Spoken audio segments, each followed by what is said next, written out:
Hey everybody, Mark here from Mark Builds Bricks, Lumibricks. We have a fantastic new set from the cyberpunk theme. This is the floating train station, set number L9098. It is 2,760 pieces, and we're going to put this one together and review it at different stages so we can see how the build is going as well. But look at the fantastic box. This is absolutely looking fantastic. I love the cyberpunk theme. It's one of my favorite from Lumibricks. This set, I actually bought the set. I went out and got it from the Lumibricks Amazon section in Canada and got it sent to me overnight. So Lumibricks did not send this one to me for review, but all the affiliation and discounts and everything like that to help you get this set will be in the description for you. So those links are there for you to use, and greatly appreciate because it does help the site. Like, comment, and subscribe, and let's jump into the review. Welcome. Now we have 3 manuals that came with this set. Fantastic looking images on all 3. Basically, they look fantastic, as you can see. We have the Neon City Cyberpunk logos in the bottom left-hand corners. We've got the QR codes to download the digital instructions if you wish to work digitally. And as you can see on Lumibricks logos, as well as the set number, but no set name has been applied to these manuals, which is interesting. But we do have the amount of pieces and so on. But all in all, each booklet, pretty straightforward about Lumibricks. Then we have a nice little description of each character that comes with this, so each of the minifigures, plus a breakdown of how the modular parts of this set does come together, which is pretty cool. Again, another fantastic image of basically the sets. So you get the cyberpunk up city apartment, basically the Izakawa, and then we have the floating train station, and of course we have this set over here, which I believe is the game stack, which is the next one we're going to be building. So pretty cool. Going into some of the neat little features that do come with this set, which is really cool. And then it goes into a nice little color coding. They actually use this throughout the manual, by the way, to help you, because some of the pieces do look very similar. So they do show get this one, not this one. So they did add that extra throughout. Then you've got all the normal stuff, which the lighting, what comes in each bag for the lighting and everything, making sure you don't lick the batteries or don't eat the pieces, and to test everything out as you go through. So that's all in this section, and then it basically breaks down into this first book basically builds the whole section as you go through. So you get the minifigure build and everything, and the battery testing and going through. So as I said, the instructions were pretty straightforward going through everything, nothing out of the ordinary. There is a corrections sheet that came with my set, so I don't know if it came with everybody's set. And again, with the digital instructions, they can update that very quickly, so you have the new versions of those. But basically, it was basically 2 steps with a slightly altered, so you got an extra sheet for that. I believe that sheet is right here. So in the first booklet, step 129 and 130 on how to set stuff up. And for the second booklet, step 103, 104, 105, and 106 combined. But all in all, it wasn't too confusing on the second booklet. I think I went through it and set it up fairly easy without the adjustment instructions. But the first one, I used the adjustment. It made more sense.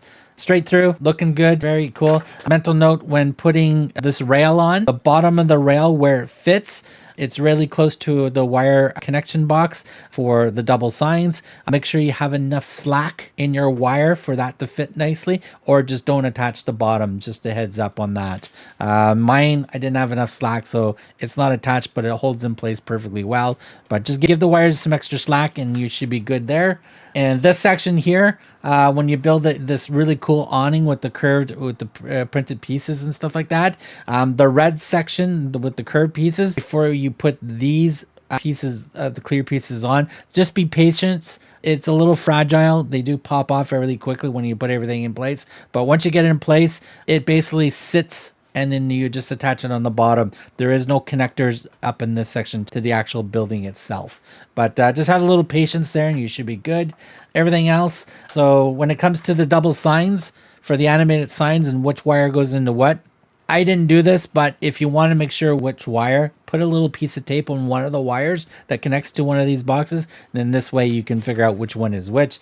I did not do that, and it still turned out pretty decent. So you should be good. You do have an option for the toilet.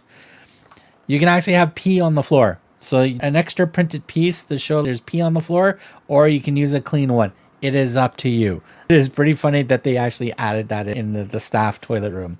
So straightforward on that. Going into the third book, pretty straightforward for the rest of the build going through. The third book I found very quickly to go through.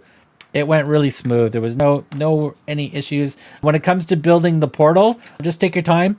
Make sure you've got everything in place and make sure it's facing the right way before you put the 2 round discs in place. Or I actually had to pop the bottom off and flip them around and put it in place because I had it backwards. Silly me. But that just happens when you try to rush things. In the back of the book, no Easter eggs or anything like that. You basically have all the main sets that are out. If you want to see any of these sets built on my channel, videos are up there. Just check out the Lumibricks playlist and or search my channel for the set you're looking for, and you should be able to see them all. So there you have it. There's all 3 manuals that come with this set. It's minifigure time. These are the cool minifigures that we do get with this set.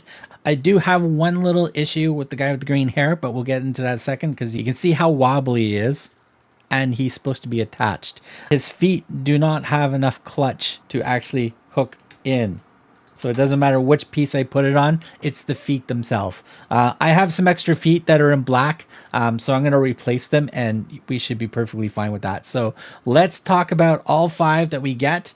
And again, in the instruction book, there is a little description of each character and their name and everything. So if you want to go find that out, by all means, check out that. We have some really cool facial printing. I think Lumibricks always does a fantastic job on the actual print of the faces. There's so many cool facial expressions and stuff. They just look absolutely awesome. Especially with this one here with the eyes and the little tear in the face and stuff like that. And then we got this guy with the big grin and stuff like that with a lot of print work. And then I don't know if it's supposed to be an animal hybrid type of person, whatever, or just with an interesting face, but he does have a gorilla type look. I love his top hat. Torso printing looks absolutely fantastic on these ones as well. There's no printing on the legs on these ones, so very easy to interchange them. The back of them, we do have some printing on 2 of the torsos to continue to look on the back of them as well, but they look fantastic. Now, the other 2 that we do get, which are these 2, but it's actually this person right here, and the purple is the clone version of her, which is pretty cool. So pretty much identical facial expression on the 2 of them. As you can see, she's got the orange sunglasses, got the orange hair, and we got the orange pants. We also got looks like the crop top with her belly button showing and stuff like that, and some cybernetics tape on the sides. Interesting coat around the shirt as well. And on the clone itself, it looks like we have the same type of pattern as well, but translucent in the pink purplish as well. On the back, both of them do have some torso printing on the back. The hairdos look absolutely fantastic. And I think these look absolutely great. So all in all, these look fantastic that came with this set. The guy with the green hair, absolutely think he's awesome. I'm definitely gonna have to fix his feet just so we can attach him to things so he has all the clutch that he needs so he does not fall off the set. But there we have it. Minifigures have been made. So here we have the first stage, or the first part of the build, completed. Now this is bags 1, 2, 3, and 4 of the build, and this is basically what you get. Also, again, this comes with 3 manuals. This is completely the first manual of the 3 as well. Right off the bat, we have some really cool transparent pieces throughout this build. We got some with the nice printing. We got some on the printing on the top. We got some printing on the side here as well. Some nice cool transparent steps for the orange to make the orange nicely popped. The other thing I really like about this as well is we're playing with some really interesting angles on the building. Right on the top here, as you can see, we have a nice angle going straight across here, which is going to make this part of the building going up be very interesting. And as well, we have this angle going this way, as you can see, with another angle parallel or with the base as well. So it is really cool how we have a couple of different angles going into the way this building is constructed.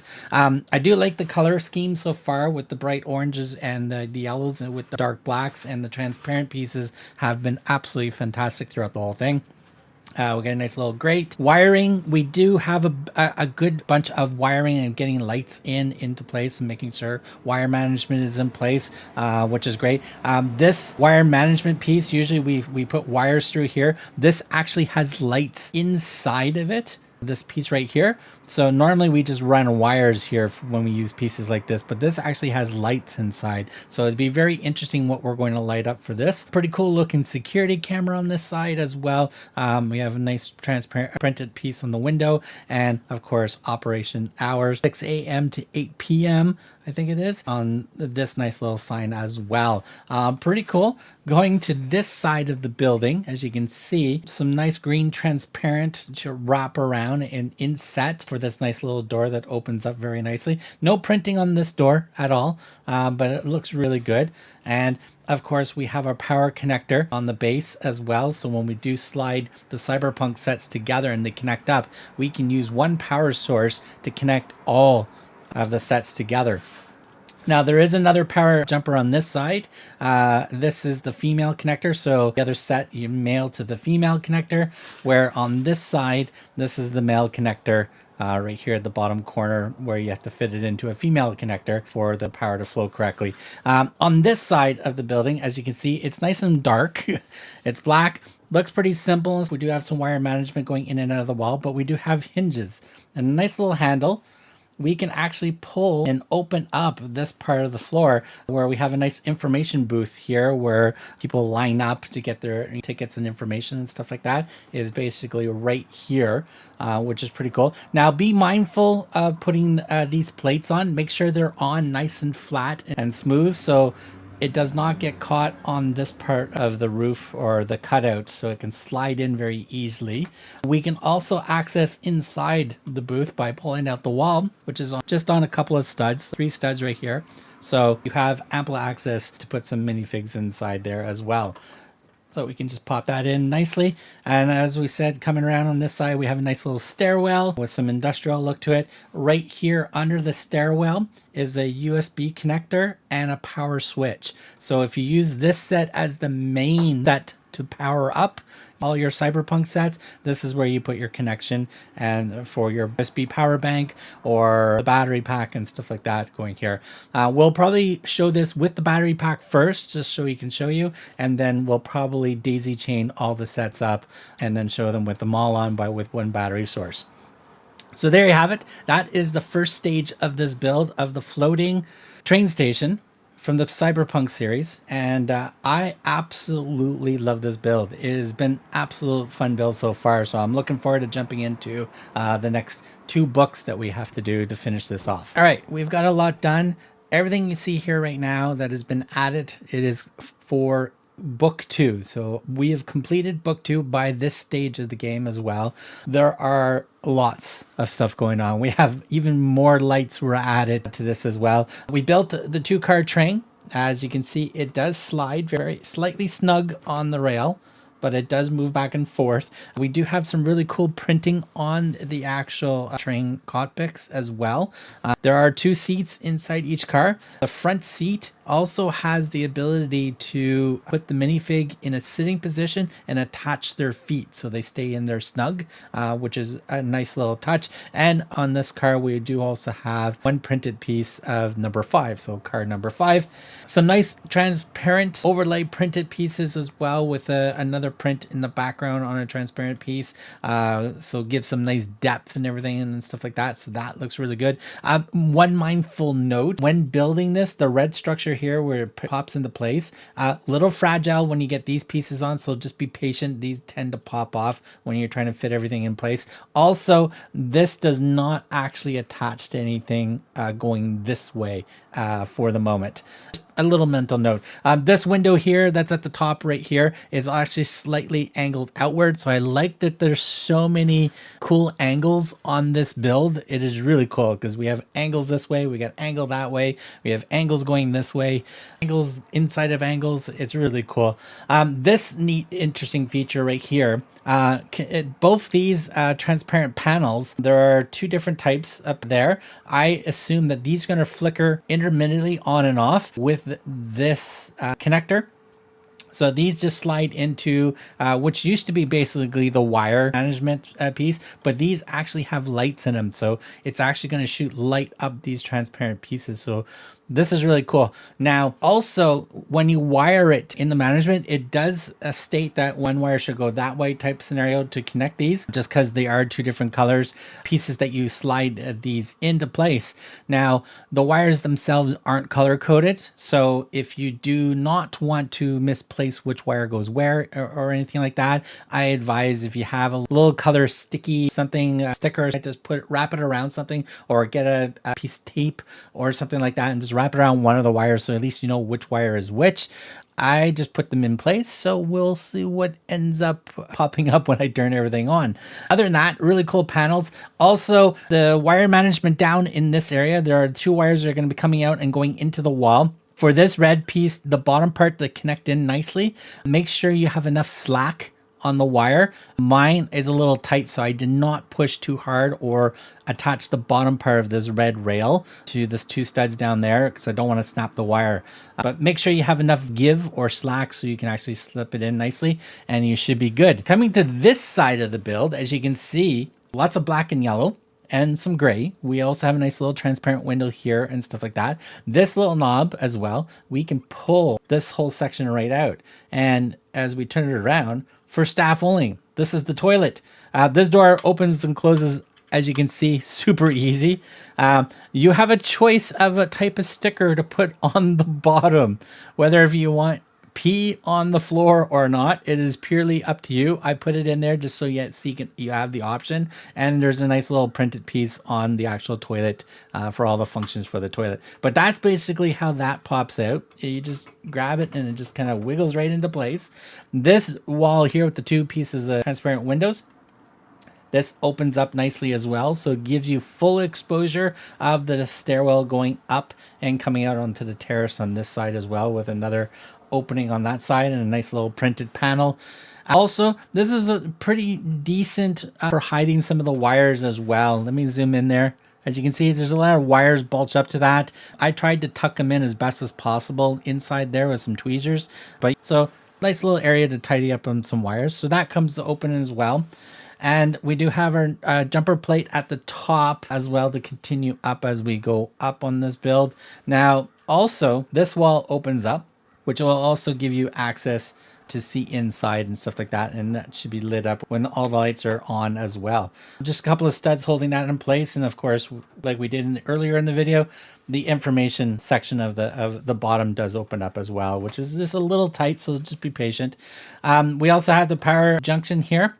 This one most likely is going to go into here soon. And coming back across, we're going to have an extended piece right here to attach into here in some way, shape, or form. So this has to get some power to light up the tubing, light tube that's going to be in here, which is basically two lights with a transparent tube, and we should be good.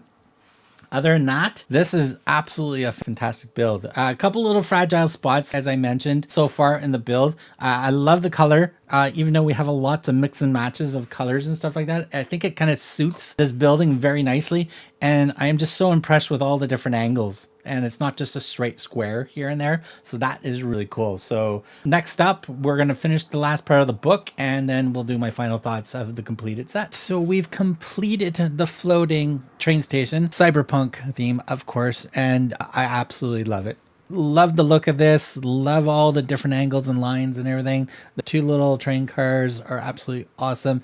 And I really like this portal effect that is put in place as well. That was actually a really neat build. Now, I don't have the lights on right now. We're going to get into that in a second because I have a little issue, but it's a defect. So I didn't do anything wrong. I did check everything out, but I do have a defective USB connector. So we're going to use another set to power this up in a second, but I just want to give you a whole look of all the angles and everything of this. Build quality, absolutely outstanding, other than this USB connector down at the bottom here where my finger's pointing. This right here, this is the culprit. I actually took all this apart to get to the wires, and the wires are perfectly fine. It was basically this piece. So because I borrowed this piece from another set and tested it, it worked fine. So that was the problem. So I put the defective one back in. I rebuilt everything up because I had to use that USB on my other set to make sure it stays working over there. And I'm going to use another set to light this up. But that is my only drawback was that. And it does happen. Defects do happen when they're mass producing these things, so some of them will fail. So I'm going to reach out to Lumibricks and basically say, hey, can you send me another one? And then I can replace it and stuff like that. But like all the Cyberpunk sets, you just need one battery source or one power source to light them all up because they daisy chain together, which we're going to do right now. So now we've daisy chained another set from the Cyberpunk theory. This is the Izukawa set. We have it nice and connected. As you can see, everything is lit up. One power source from that set into this set via the jumpers on the base plates that connect into each other, which absolutely works great. So as you can see, everything is all lit up nicely. We have a nice little neon tube lit from the two light blocks on the side that goes all the way around shooting light. We have a nice little light underneath the satellite dish or the radio dish as well. You can't see it on camera right now, but there is a blinking light. A red light for low flying objects. Do not run right into the set. Dual panel, light panel here that blinks on and off to give you a nice pseudo animation, which is really cool. This effect really looks nice. And of course, fantastic ice cream sign. The bottom floor has light. The main stairwell area for this middle section has nicely lit up, as well as the control room is lit up as well. What you can also see right here, right in front of you on the bottom, right near where my head is basically, you can see that there is a fantastic stop sign that is multicolor and flashing and everything. So that looks really cool. Now I'm going to slowly tilt this way, and you probably won't see it really on camera, but I can get it. So let's put it about here. So right here, this is an interesting angle. So as you can see, the portal has a mirrored effect with the lights to make it look like an infinite set of lights that are just tapering off inside the portal, which is a really cool effect, by the way. It is one set of lights that you do set up, and you've got two panes. So you've got a front pane plastic, which is slightly clear and a little bit mirrored. And then you've got a back pane plastic, which has a full mirrored back that you can't see straight through. So it's giving you that illusion that it is infinite lights and stuff like that in the portal part, which is really cool. Now the train does slide slightly tight on the rail. Just a heads up on that, but you can put minifigures in there, which is absolutely great. Now, give me a second. I'm going to switch the sets around and we're going to talk about the back of the set. So we're going to start off at the top section here, as you can see. Again, light tube all the way around, nicely lit. I love the curved glass effect, curved part of the structure here. We do have a wall that opens up in the back here, as you can see. It looks really cool inside and everything. You'll see a nice video montage at the end. It's just I'm a little limited where the camera's going to go at the moment, just because of the temporary setup I'm in at the moment. But we have lit up stairwell as well. This little part right here, we just move the camera down a little bit here. This wall does open up as well. We can actually take the toilet right out. There's no light inside the toilet room or anything like that, as you can see, but we have a nice transparent glass. But as you can see, it's nicely lit on that floor as well. So that just slides right in nicely, as well as that. And at the bottom, as you can see here, we got the information booth that just slowly slides right out. It's a little tight fit, just to let you know, so make sure the top of this is nicely pushed in nicely and you should be good. But we have a nice lighting effect inside the information booth, as well as lit in the main area of the station, which is really cool. Now, as you can see, very easy to turn the lights off by detaching the power. But I'm going to turn this a little bit this way, and we can open up this door right here, which gives you a nice look at the stairwell, really lit up really nicely. You can see all the nice little transparent pieces and everything in there, as well at the bottom. The effect with the green transparent glass on the side of the door, really cool effect. So very well lit up set, does look absolutely fantastic. Here is a nice view of these two sets together. And again, let me just, there we go. There's a nice set of those two sets nicely together for you. We're going to do a little video montage of this so you can see everything. I'm going to add a couple of more sets to this. We do have the game stack to build still next, so stay tuned for that. Comment and subscribe as always. If you wish to buy this, all the discounts and affiliate links will be in the description of this video. We are Lumibricks affiliated. I purchased this set, so Lumibricks did not send me this set to review. I went out and purchased this one off their Amazon, headed to the site to get it in, and absolutely love it. I love this theme. I can't wait to see more that's going this. Brick quality, other than the USB connector, I'm definitely a whole 9 out of 10 for sure. That little brick, that little USB connector was my default, so I'm going to contact them to get that replacement. As well, the overall look and aesthetic of I think it's absolutely fantastic. I think it looks great. I love all the lighting and everything. I think this has so much potential. Really cool sets that we're going to get with this. So until then, comment and subscribe like I mentioned earlier. If you did purchase this one, let me know in the comments what you think of it, what you like about it and everything. And are you going to continue to purchase more cyberpunk theme sets from Lumibricks? Until then, we'll see you guys in the next review.